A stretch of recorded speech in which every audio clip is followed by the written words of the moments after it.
நீங்கள் சாஃப்ட்வேர் டெவலப்மெண்ட்டில் பிகினரோ இல்லை எக்ஸ்பீரியன்ஸ்டாக இருக்கலாம். ஆல்ரெடி உங்கள் சாஃப்ட்வேர் டெவலப்மெண்ட் பர்பஸ்க்காக ஏதாவது ஒரு ஐடி யூஸ் பண்ணிகிட்ருக்கலாம். இன்றைக்கி நாம் vscode அப்படின்ற ஒரு எடிட்டரை பார்க்க போகிறோம். Hi everyone, this is Pandu and welcome to coding awareness. இன்னும் நீங்கள் கோடிங் அவேர்னஸ் சேனலை சப்ஸ்கிரைப் பண்ணலாம், சப்ஸ்கிரைப் பண்ணுங்கள். கூடவே அந்த பெல் ஐக்கானை ப்ரெஸ் பண்ணுங்கள். அப்போ தான் நான் எவ்ரி வீக் அப்லோட் பண்ணுற வீடியோ உங்களுக்கு நோட்டிஃபிகேஷன் வரும். ஸோ வாங்க வீடியோக்குள்ளே போகலாம். இன்றைக்கி நம்ம vscodeோட மெயின் ஃபீச்சர்ஸ் பற்றி பார்க்க போகிறோம். மைக்ரோசாஃப்ட் இந்த vscodeை ஓப்பன் சோர்ஸாக ரிலீஸ் பண்ணுறாங்க. ஸோ ரிலீஸ் பண்ண கொஞ்ச நாளில் பார்த்தீங்கன்னா டெவலப்பர்ஸ்லேருந்து ஒரு பாசிட்டிவ் ஃபீட்பேக் வர ஆரம்பிக்குது. ஸோ இனிஷியலாக இதை ரிலீஸ் பண்ணும்போது பார்த்தீங்கன்னா என்ன பர்பஸ்க்காக ரிலீஸ் பண்ணுறாங்கன்னா வெப் டெவலப்மெண்ட்டுக்காக ரிலீஸ் பண்ணுறாங்க. ஸோ அப்படின்னா பை டிஃபால்ட்டாக ஜாவாஸ்கிரிப்ட், HTML, CSS சப்போர்ட்டோட இந்த எடிட்டர் ரிலீஸ் பண்ணுறாங்க. அதுக்கப்புறம் நல்ல ரெஸ்பான்ஸுக்கு அப்புறம் மல்டிபிள் லாங்குவேஜ் இது சப்போர்ட் பண்ணுது. ஸோ இதோட மெயின் ஃபீச்சர்ஸ் பார்த்தோன்னா, ஸோ ஃபஸ்ட்டு பார்த்தோன்னா command prompt. So command prompt இன்டெகிரேட்டடாக இருக்குது இதில். ஸோ ஒரு டெவலப்மெண்ட் ஸ்டார்ட் பண்ணுறோன்னா அந்த அப்ளிகேஷன் ப்ராஜெக்ட்டை நம்ம ஓப்பன் பண்ணிவிட்டு ஸோ அந்த அப்ளிகேஷன் எதாவது ரன் பண்ணோம் இல்லை டீபக் பண்ணோம் அப்படின்னா நம்ம யூஸ்வலாக கமாண்ட் ப்ராம்ப்ட் யூஸ் பண்ணுவோம். ஸோ ஒரு எடிட்டரில் நம்ம கோட் இருக்கும், ஒரு செப்பரேட்டாக கமாண்ட் ப்ராம்ப்ட் ஓப்பன் பண்ணுவோம். ஸோ vscodeல இன்டெகிரேட்டட் கமாண்ட் ப்ராம்ப்ட் எடுத்துகிட்டு வந்தாங்க. ஸோ அந்த கமாண்ட் ப்ராம்ப்ட்டில் பார்த்தீங்கன்னா ஸோ நமக்கு தேவையான கமாண்ட் ப்ராம்ப்ட்டை செலக்ட் பண்ணிக்கலாம். எக்ஸாம்பிள் விண்டோஸாக இருந்தால் கமாண்டை வச்சுக்கலாம், இல்லை பவர் ஷெல். ஸோ அப்படி இல்லை நீங்கள் கிட் இன்ஸ்டால் பண்ணியிருக்கீங்கன்னா ஸோ அந்த கிட்டையும் ஒரு ஆப்ஷனாக செலக்ட் பண்ணிக்கலாம். ஸோ நெக்ஸ்ட் ஃபீச்சர் பார்த்தோன்னா எக்ஸ்டென்ஷன். ஸோ எக்ஸ்டென்ஷன்றது பை டிஃபால்ட்டாக நம்ம பார்த்தோம் வெப் டெவலப்மெண்ட்டுக்கான சப்போர்ட் இருக்குன்ட்டு. ஸோ எக்ஸ்டென்ஷன்னா ஒரு ப்ளக்கின் மாதிரி, அதை யூஸ் பண்ணி நீங்கள் மல்டிபிள் லாங்குவேஜ் யூஸ் பண்ணிக்கலாம். எக்ஸாம்பிள் ஒரு பைத்தானோ இல்லை CO டெவலப் பண்ணோன்னா அதுக்கான எக்ஸ்டென்ஷனை டவுன்லோட் பண்ணி நம்ம டெவலப் பண்ண ஸ்டார்ட் பண்ணலாம். ஸோ அது மாதிரி மல்டிபிள் எக்ஸ்டென்ஷன் இருக்குது. ஸோ எக்ஸ்டென்ஷன் டவுன்லோட் பண்ண அப்புறமும் பார்த்தீங்கன்னா இதோட பர்ஃபார்மன்ஸ் இம்பேக்ட் ஆகாது. எக்ஸாம்பிள் அந்த எக்ஸ்டென்ஷன் ரன் பண்ணிகிட்ருக்கீங்க, ஸோ பேரலாக ஒர்க் பண்ண ஆரம்பிக்கலாம். நெக்ஸ்ட் ஃபீச்சர் பார்த்தோன்னா கிட். யூஸ்வலாக இப்போ இருக்க எல்லா ப்ராஜெக்ட்டுமே கிட் பேஸ்டு ப்ராஜெக்டாக தான் இருக்கும்.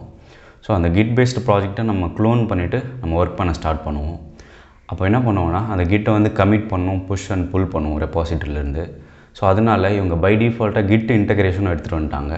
கிட் ரிலேட்டடாக செப்பரேட்டாக ஒரு விண்டோவில் கிட் கமிட்டு புல்லாம் பண்ண தேவையில்லை. ஸோ ஜஸ்ட் இந்த UIயில் இருக்க ஆப்ஷன் வச்சு நம்ம ஃபைலை கமிட் பண்ணலாம், ரிமோட் ரெப்பாசிட்டரிக்கு புஷ் பண்ணி புல் பண்ணிக்கலாம்.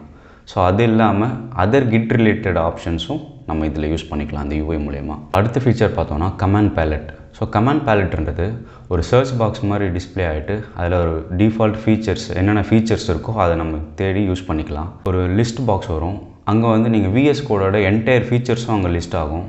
நீங்கள் ஜஸ்ட்டு டைப் பண்ணி என்ன ஃபீச்சர் வேணுமோ அதை யூஸ் பண்ண ஆரம்பிக்கலாம். எக்ஸாம்பிளுக்கு ஏதோ ஒரு ஃபீச்சர் போனோம் அப்படின்னா நம்ம அந்த மெனுவில் இருக்க ஆப்ஷன் போய்ட்டு நம்ம தேட வேண்டிய அவசியம் இல்லை. ஜஸ்ட் லைக் தட் அந்த சர்ச் பார் இருக்கும், அந்த சர்ச் பாரை நமக்கு என்ன வேணுமோ அதை சர்ச் பண்ணால் அது லிஸ்ட் ஆகும், அதை யூஸ் பண்ணிக்கலாம் ஸ்ட்ரைட்டாகவே. நெக்ஸ்ட்டு பார்த்தோன்னா ஜென் மோடு. ஜென் மோடுன்றது என்னென்னா ஸோ நம்ம ஃபுல் ஃபோக்கஸ்டாக ஒர்க் பண்ணுறதுக்கான ஒரு ஆப்ஷன் அது. ஸோ அந்த ஜென் மோடில் இப்போது இந்த vscodeல பார்த்திங்கன்னா மல்டிபிள் ஆப்ஷன்ஸ் இருக்கும்.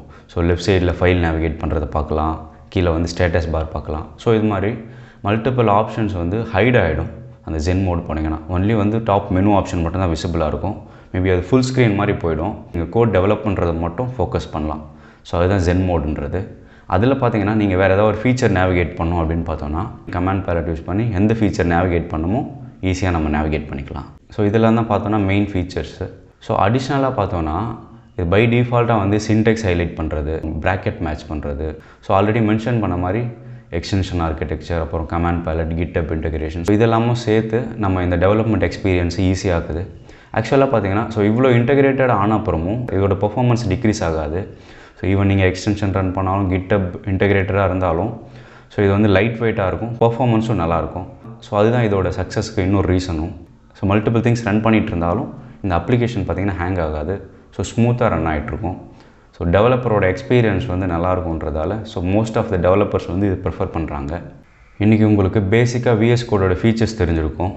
ஸோ நீங்கள் ஆல்ரெடி vscode யூஸ் பண்ணுறீங்கன்னா என்ன ஃபீச்சர் உங்களுக்கு பிடிச்சிருக்குன்றதை கமெண்ட்டில் மென்ஷன் பண்ணுங்கள். ஸோ இல்லைனா இந்த vscodeை ட்ரை பண்ணிவிட்டு ஸோ அது எப்படி ஒர்க் அவுட் ஆச்சு, அது எப்படி உங்களுக்கு யூஸ்ஃபுல்லாக இருந்ததுன்றதை கமெண்ட்டில் மென்ஷன் பண்ணுங்கள். நெக்ஸ்ட் வீடியோவில் பார்ப்போம். தேங்க்யூ.